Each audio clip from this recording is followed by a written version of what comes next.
Dar viena vandens transporto priemonė mūsų detailingo studijai. Šiandieninė užduotis - viską pasidengti keramikinę dangą. Šios transporto priemonės problema - tai sudėtingose vietose yra beproto daug kalkio nuosėdų, kurios prieš dedant keramiką reikia nuvalyti.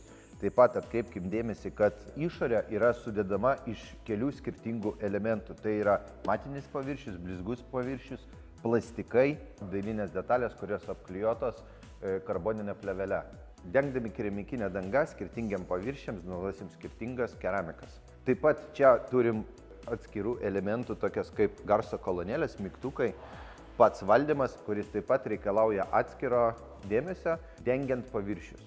Dar kartą pabrėšiu ir dar kartą paminėsiu, kad kalkės būtina visur išvalyti, kad jų niekur nebeliktų. Kitu atveju tiesiog keramika pilnai neišdirbs savo laikotarpio.